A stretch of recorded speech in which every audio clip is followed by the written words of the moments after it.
কি প্রস্তাব রাখা হয়েছে?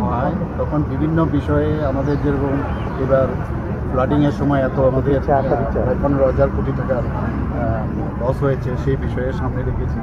আমাদের এখানে ডিএ দেওয়ার বিষয়ে আমরা কেন দিতে পারি, যখন ফাইন্যান্স কমিশনের সময় আমাদের ডিপ্রাইভ করা হয়েছে, সেই বিষয়গুলো এনেছি। ইনফ্রাস্ট্রাকচার ডেভেলপমেন্টের জন্য আমরা ওনাদের কাছে রেখেছি। বিভিন্ন বিষয়ে বিভিন্ন যেসব হেডলাইন্স আছে তার উপর ভিত্তি করে আমরা কথা বলেছি। তো আমরা আমাদের কথাগুলো ওনাদের সামনে রেখেছি। ওনারাও স্বীকার করেছেন যে ত্রিপুরাতে যেভাবে ফিনান্সকে একটা ডিসিপ্লিন ফিনান্স কন্ডিশনে রেখেছে, ওনারা অ্যাপ্রিসিয়েট করেছেন।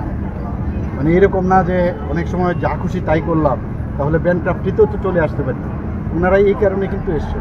এবং আমাদের এখানে দেখুন প্রায় 73% আমাদের এখানে ফরেস্ট, রিজার্ভ ফরেস্ট। তো এর জন্য এখানে কিন্তু প্লেন ল্যান্ড কিন্তু কম। তো এখানে বড় বড় আমরা ইন্ডাস্ট্রি আনতে পারিনি। তো যে কারণে আমরা বললাম যে যেহেতু আমরা এই যে কার্বন ডাইঅক্সাইড আমরা অ্যাবজর্ব করতে পারি, তার জন্য আমাদের গত বছর শুরু করেছিল 15 ফিনান্স কমিশন থেকে 10%, আমরা 20% বলেছি। এরকম বিভিন্ন, আমি একটা উদাহরণ দিলাম। তো বিভিন্ন বিষয় আমরা রেখেছি যে তার উপর ভিত্তি করে আমাদের কে যেন আরও বেশি, আমরা তো অ্যাকচুয়ালি এটা একটা রিকমেন্ডেশন কমিটি, এটা অ্যাডভাইজারি কমিটি, তারা অ্যাডভাইস দেবে, they are satisfied with our performance. রাজনৈতিক দলগুলি এডিসিকে ডাইরেক্ট ফান্ডিং এর কথা বলেছে, এই ক্ষেত্রে ওরা ওদের কথা বলেছে। সরকারের কি প্রস্তাব? না, আমরা আমাদের মতো করে যা রেখেছি। আমাদের তো মানে ত্রিপুরা সরকার তো থাকতে হবে, সরকার থাকলে তো তবে অন্য জায়গায় আমরা দিতে পারবো। এটা দেখতে হবে, এই যে একটা মানে সোশিয়াল ফেব্রিক্স, সেটা কিন্তু থাকতে হবে, আদারওয়াইজ ভেরি ডিফিকাল্ট। রাজ্য সরকার কি ডাইরেক্ট ফান্ডিং এর পক্ষে আছে? না না, সেটা তো এখন আমি কি করে বলবো। আমি তো বলছি যে এই সোশিয়াল ফেব্রিক্স আমাদের রাখতে হবে না, আদারওয়াইজ তো স্টেট আবার আলাদা। যদি এটা একটা কথা, বিরাট একটা কোশ্চেন মার্কেট।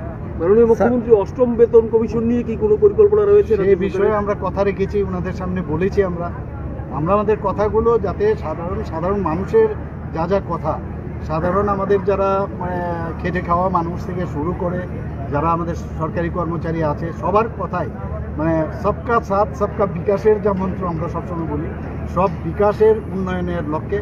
এবং মাননীয় প্রধানমন্ত্রীজি যেটা চাইছেন, বিকশিত ভারত, আর আমরা বিকশিত ত্রিপুরা 2047-এ, তার উপর ভিত্তি করে, ডেভেলপমেন্টের উপর ভিত্তি করে আর্থসামাজিক উন্নয়নের বিষয়ে ওনাদের কাছে রেখেছি।